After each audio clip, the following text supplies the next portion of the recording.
Welcome back, everybody. It is Thursday. Welcome back as we continue to make our way through the book of Joshua. I don't have anything to announce, so why don't we go ahead and get ourselves together spiritually and mentally and begin with an opening prayer. And I will pause so that you can do that while I do that, and I will meet you on the other side. Alrighty, here we go, Joshua chapter 11. And it came to pass, when Jabin, king of Hazor, had heard those things, that he sent to Joab, king of Madon, and to the king of Shimron, and to the king of Ashbah, and to the kings that were on the north of the mountains, and of the plains south of Chinneroth, and in the valley, and in the borders of Dor on the west, and to the Canaanite on the east and on the west, and to the Amorite, and the Hittite, and the Perizzite, and the Jebusite in the mountains, and to the Hivite under Hemron in the land of Mizpah. And they went out, they and all their hosts with them, much people, even as the sand that is upon the seashore in the multitude, with horses and chariots, very many. And when all these kings were met together, they came and pitched together at the waters of Merom to fight against Israel.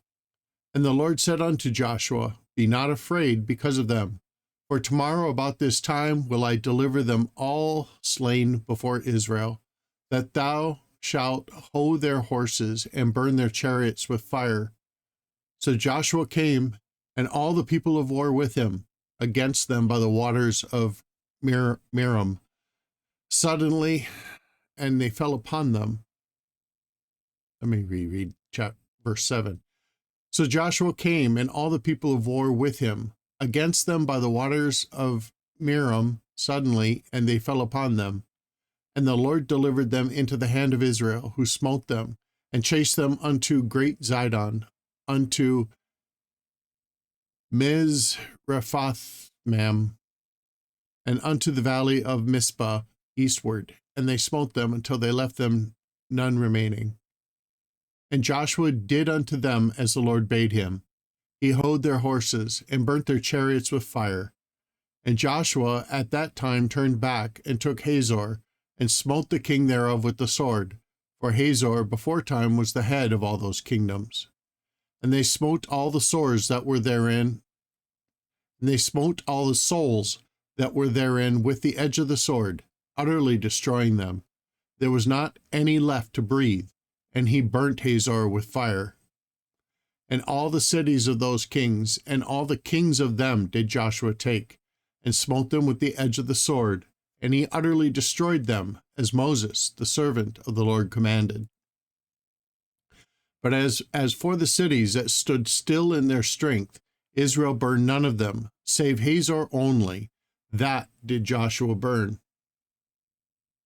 And all the spoil of the cities and the cattle the children of Israel took for a prey unto themselves. But every man they smote with the edge of the sword until they had destroyed them, neither left they any to breathe. As the Lord commanded Moses his servant, so did Moses command Joshua, and so did Joshua. He left nothing undone of all that the Lord commanded Moses. So Joshua took all that land, the hills and all the south country, and all the land of Goshen, and the valley and the plain, and the mountains of Israel, and the valley of the same, even from the Mount Halak that goeth up to Seir, even unto Balgad, in the valley of Lebanon, under Mount Hemron. And all their kings he took, and smote them and slew them. Joshua made war a long time with all those kings. There was not a city that he made peace with the children of Israel. There was not a city that made peace with the children of Israel, save the Hivites, the inhabitants of Gibeon. All others they took in battle.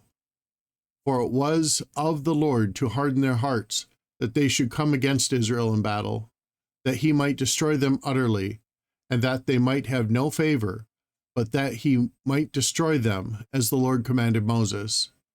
And at that time came Joshua and cut off the Anakims from the mountains, from Hebron, from Debir and Anab, and from all the mountains of Judah, and from all the mountains of Israel. Joshua destroyed them utterly with their cities. There was none of the Anakims left in the land of the children of Israel. Only in Gaza, in Gath, and in Ashdod there remained. So Joshua took the whole land, according to all that the Lord said unto Moses. And Joshua gave it for an inheritance unto Israel, according to their divisions by their tribes, and the land rusted from war.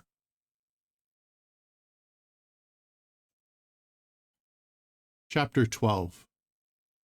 Now these are the kings of the land which the children of Israel smote, and possessed their land on the other side of Jordan towards the rising of the sun, from the river Arnon unto Mount Hermon, and all the plain in the east. Okay, prepare everybody. I'm about to slaughter some proper nouns. Sihon, king of the Amorites, who dwelt in Heshbon, and ruler from Aroer, which is upon the bank of the river Arnon, and from the middle of the river, and from half Gilead, even unto the river Jabbok, which is the border of the children of Ammon, and from the plain to the sea of Chinneroth, on the east, and unto the sea of the plain, even the salt sea on the east, the way to Beth Jesimoth, and from the south under Ashdoth-Pigsa, and the coast of Og, the king of Bashan, which was of the remnants of the giants that dwelt at Ashtaroth and at Edrei, and reigned in Mount Hemron, and in Salcah, and in all Bashan, unto the borders of the Jezreelites, and the Maccathites, and half Gilead, the border of Sihon, king of Heshbon. Them did Moses, the servant of the Lord, and the children of Israel smite. And Moses, the servant of the Lord, gave it for a possession unto the Reubenites, and the Gadites, and half the tribe of Manasseh.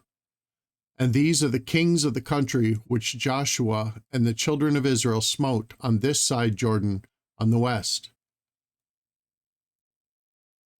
From Balgad in the valley of Lebanon, even unto the Mount Halak, that goeth up to Seir, which Joshua gave unto the tribes of Israel for a possession according to their divisions. In the mountains, and in the valleys, and in the plains, and in the springs, and in the wilderness, and in the south country, the Hittites, the Amorites, and the Canaanites, the Perizzites, and the Hivites, and the Jebusites. The king of Jericho won, the king of Ai, which is beside Bethel, won. The king of Jerusalem won. The king of Hebron won. The king of Jarmuth won. The king of Lachish won. The king of Eglon won. The king of Gezer won. The king of Debir won. The king of Jedir won. The king of Hormath won. The king of Arad won. The king of Libnah won. The king of Adullam won. The king of Makkedah won. The king of Bethel won. The king of Tappuah won. The king of Hepner won. The king of Apchek won. The king of Lasharon won. The king of Madon won. The king of Hazor won. The king of Shimron won. The king of Achsaph won. The king of Tanakh won. The king of Megiddo won. The king of Kadesh won. The king of Jokanam of Carmel won. The king of Dor in the coast of Dor won. The king of the nations of Gilgal won. The king of Tirzah won. All the kings, 30-1.